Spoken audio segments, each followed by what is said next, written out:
Before we walk you through the module, do not forget to check the local hardware configuration. Since we will measure the trip times of the overcurrent protection function, the currents in all three phases and the trip signal will be enabled for this test.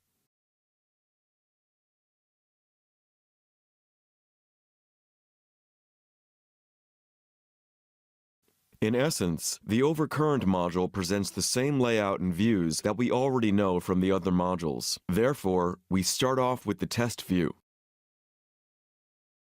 Since no binary outputs are used in this example, we can jump directly to the Trigger tab. Test Universe needs to have a time reference and a trigger condition to do the assessments.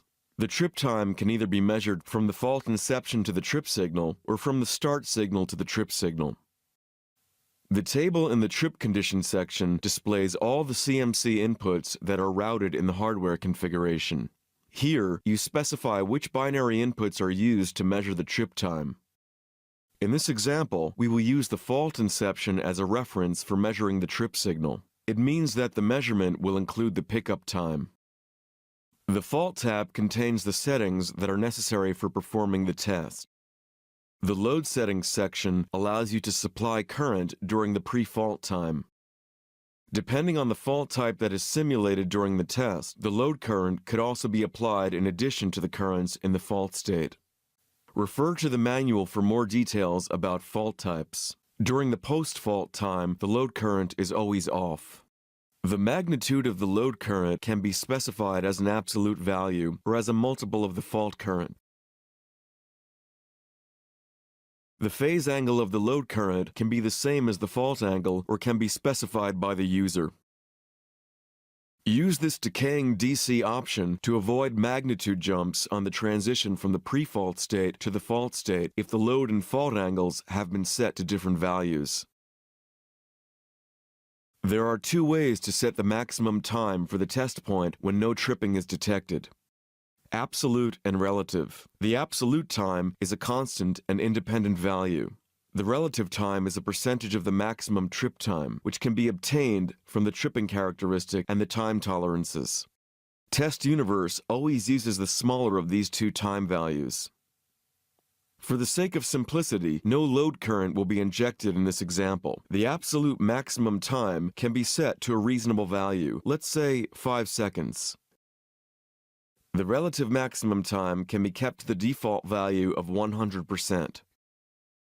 In the voltage settings section, you can apply a specific voltage to the faulty phase during the fault state. Since the voltage is essential for determining the fault direction, this option is selected automatically when testing directional relays. For testing non-directional relays, you can clear this box to disable this option. Now that the settings are already entered, it is time to define the test points for the characteristic test. This is done in the second tab called Characteristic Test. First, choose the fault type and enter the magnitude and angle of the fault currents. It is possible to enter the magnitude with absolute values or relative to the pickup current of an element. If the test point is set relative to an overcurrent element, the magnitude will adapt to the changes of the pickup value of the respective overcurrent element in the test object. Note that the angle can also be modified when testing with voltage output. Now, click Add to add the selected test point to the test point list. We strongly recommend that the characteristic is tested by approaching the boundaries of the tolerances. These are the more critical points of the characteristic. This way, a total of 4 points can be added at 90% and 110% of each pickup value for a phase-to-ground fault. The IT diagram in the Characteristic Test tab displays the resulting combined characteristic curve of all tripping elements that are relevant for the selective fault type. All the test points are also included in the diagram. Check the phasor view to see the currents and voltages that are output on each simulated point and other calculated values like symmetrical components or powers. The time signal view shows a calculated signal preview. After the execution of the test point, this preview is replaced by the actual signals. This includes the analog output signals and the states of the binary inputs and outputs for the selected test point. Now, we are ready to run the test and check the results.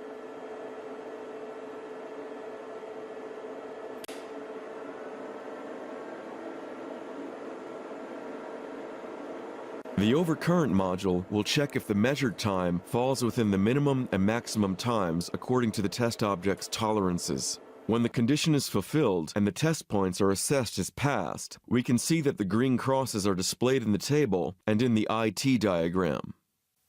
Finally, we can have a look at the time signal view to check the trip signal for each test point.